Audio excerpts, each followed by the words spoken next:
Continuando con la investigación acerca del ex cura Carlos Ibáñez, una catequista que trabajó con Ibáñez, preocupada por el caso, contactó con La Nación Investiga para dar su versión. La catequista afirma de que exponentes de la Iglesia Católica ya sabían de que Ibáñez estaba suspendido como sacerdote y que contaba con algún antecedente judicial. El padre Carlos Ibáñez celebraba misa entre los años 2009 y 2010 en la comunidad de Tacupemí, el barrio Molino de la ciudad de Luque, ¿verdad? Yo en esos años, ¿verdad?, fui parte de la iglesia, estuve trabajando ahí, sirviendo en varias comunidades, en varias capillas, y fue ahí donde me tocó conocer al padre Carlos Ibáñez. La forma en que Carlos Ibáñez ingresa a la comunidad es muy peculiar. El padre Carlos Ibáñez se fue a una peluquería, ¿verdad?, a cortarse el pelo. Ahí le conoce a la señora de la peluquería, y esta le facilita sus datos a la secretaria de la parroquia, porque normalmente para los casos de reemplazo es muy difícil conseguir sacerdotes muchas veces, ¿verdad? Entonces a través de eso él llega a la parroquia de San Miguel Arcángel, empieza a reemplazar a nuestro párroco haciendo misas. El párroco al cual se refiere la catequista es el ex cura Antolín Valenzuela, quien accede a una entrevista telefónica con La Nación y coincide con la versión de que Ibáñez llegó a la comunidad luqueña recomendado por algún desprevenido feligres. Padre, ¿y cómo llegó él? ¿No te recuerdas cómo llegó él? ¿Cómo llegó? ¿Cómo fue? Hizo lo que no revisé, y yo estuve haciendo memoria, y que alguien le trajo por lo visto algún feligrés que se encarga un poco de ver sacerdote, ¿verdad? Generalmente los feligreses, los coordinadores y compañía buscan un sacerdote para cuando yo no había estado, yo no había poder, ¿verdad? O el sacerdote no había poder, ¿verdad? Generalmente es así, ¿verdad? ¿Eso fue en qué año, padre?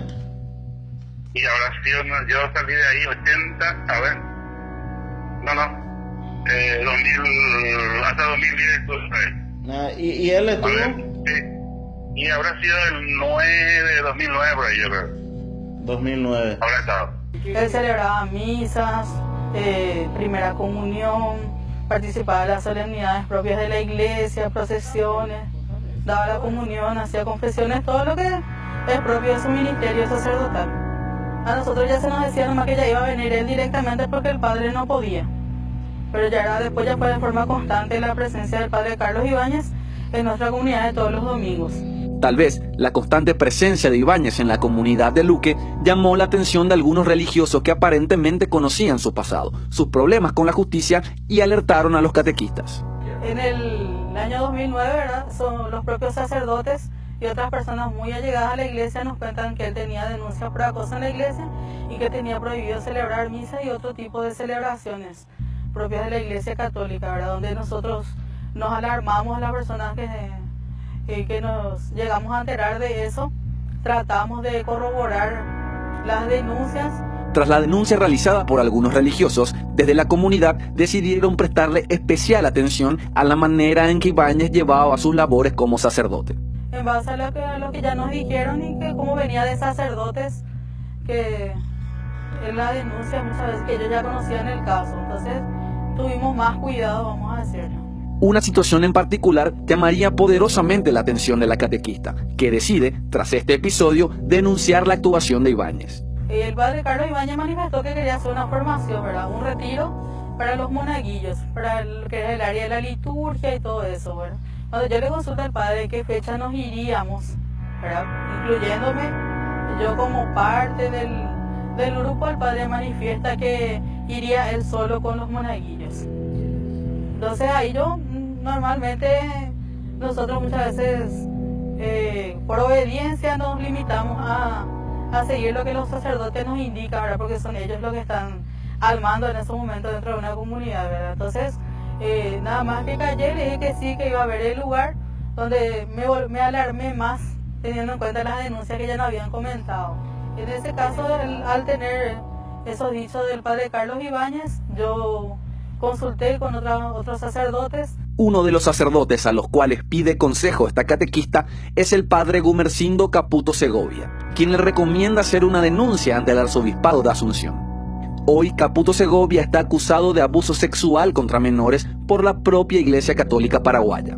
Ellos me manifestaron que debía llamar a la Cancillería del Arzobispado, que estaba a cargo en ese entonces del padre Narciso Velázquez. Cuando yo llamo a la Cancillería, pido hablar con el padre Narciso con el canciller del obispo, me comunican con él, yo le comento a él el caso, todo lo que nosotros, que él estaba celebrando misa, que él tenía esa denuncia que nos comentaron y que yo estaba preocupada, ¿verdad? El padre me pide todos los datos del padre Carlos Ibáñez, me pide su teléfono, me pide que él celebraba, todas esas cosas. Y después de haberle dado todos yo los datos, me dice que la conversación nunca existió. Narciso Velázquez era el canciller de la Arquidiócesis de Asunción en el año 2009. Hoy es el rector de la Universidad Católica Nuestra Señora de la Asunción. Al ser consultado sobre el caso Ibáñez en el programa Caro Cruz de Unicanal, fue categórico al negar conocer a Ibáñez. Jamás he escuchado hablar del padre Ibáñez. Sin embargo, al día siguiente del programa, el equipo de La Nación Investiga lo aborda a Narciso Velázquez para preguntarle por el caso Ibáñez. En esta ocasión, llamativamente, Velázquez ya cambia su versión. Nunca escuché hablar de Ibáñez. Y la verdad que ahora sí, dentro de estas publicaciones que se están dando, me suena un poco el nombre, pero no tengo certeza real de que nunca haya oído hablar de él. No puedo decir. No eso. recuerda si... Ahora duda, porque usted afirmaba que nunca escuchó hablar de él en Unicanal. Jamás he escuchado hablar del padre Ibáñez. Al ser consultado sobre la llamada de denuncia de la catequista, también niega tajantemente, como lo hizo en Unicanal, haber recibido este tipo de denuncias contra Ibáñez. Nosotros tenemos el testimonio de una catequista que afirma que ella le denunció al canciller del pastor Juquejo en el 2009, que era usted, y que usted recibió la denuncia, que le escuchó, que ella denunció que había un padre Ibáñez de abuso y que usted le dijo que esta conversación nunca existió. No es cierto. Ese tipo de frase no existe conmigo. Yo no tengo ese tipo de frase con ninguna persona, y mucho menos cuando hay de por medio una actuación dentro de la tarea que yo tengo. ¿No le suena, si puede hacer memoria, a Pablo Molino Luque, donde él estuvo, el padre y la catequista llamaron a denunciar? No tengo absolutamente. Porque según ellas manifiestan que usted la atendió, usted le dijo esta conversación nunca existió, y 22 días después, un mes después, se le prohibió al que era párroco, porque él se iba a reemplazarle al párroco de la capilla, y por orden de la arquidiócesis se le prohíbe a Ibáñez en el 2009 hacer misa. No, esas acciones no tengo.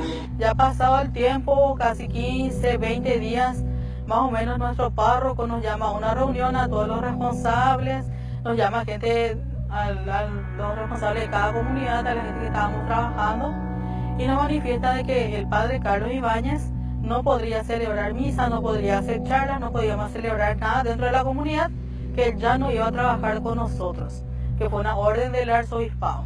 Lo que plantea la catequista coincide con lo que expone el ex párroco Antolín Valenzuela, en el sentido de que en el 2009 Ibáñez ya fue suspendido por una parte de la iglesia, es decir, ya conocían su caso.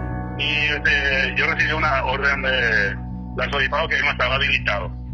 ¿Quién es el arzobispo que te dio esa? ¿No te recuerdas? Y el nagro de Cuquejo, ¿verdad? Cuquejo. Cuquejo, ahí tu... ¿Cómo era? El secretario canciller, ¿cómo es? Padre, ¿cómo? Narciso. Espera, ¿cómo? Sí. Sale mal. ¿Quién te llamó? Narciso, me dijo, el padre Narciso. La duda que se plantea es, si Narciso Velázquez dice que no recordaba hablar de Carlos Ibáñez, ni que recibió una denuncia en su contra, ¿por qué se reúne con el entonces cura párroco Antolín Valenzuela? Para informarle de que Carlos Ibáñez estaba suspendido, por lo que ya no podía seguir desarrollando actividades sacerdotales en la comunidad religiosa de Luque. ¿Cómo te dijo, padre? O sea, que ¿cómo te llamó ¿Cómo? y te dijo? Y él nos encontramos en una reunión, ahí él, a vos te ayuda un sacerdote fulano, ¿verdad? Y siempre dije, no, él no está habilitado en la diócesis y no puede celebrar. Narciso Velázquez, ¿qué cargo tenía y en qué año fue eso? Y habrá sido en ese año, de 2009, creo que fue 2009. Estuve como canciller de la Arquidiócesis de Asunción. El 2009. Estuve desde el 2009, desde el 2009 en adelante. ¿Y en dónde te encontraste con Narciso? ¿En dónde te encontraste con el padre Narciso Velázquez y qué cargo tenía? Y en una reunión, creo que fue en el seminario metropolitano. Padre, ¿y qué te dijo él de Ibáñez? Que había un... Y él no está habilitado, y punto, ¿verdad? No está habilitado, vos tenías que ir a hablar con el obispo, además, ¿verdad? Ya, ¿y eso fue verbal nomás o hubo un documento así? Verbal nomás. Ah, solo Sí, verbal. verbal. ¿Y después de cuánto tiempo le comunicaste a Ibáñez, al padre Carlos Ibáñez, que no vaya más? Y enseguida, creo que fue esa semana.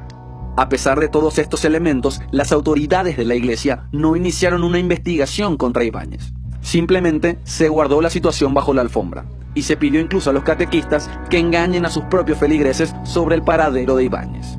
Y al solicitarle la respuesta al párroco de qué íbamos a decirle a la feligresía, nos dice que le digamos que viajó al interior y que ya no va a trabajar más en nuestra comunidad.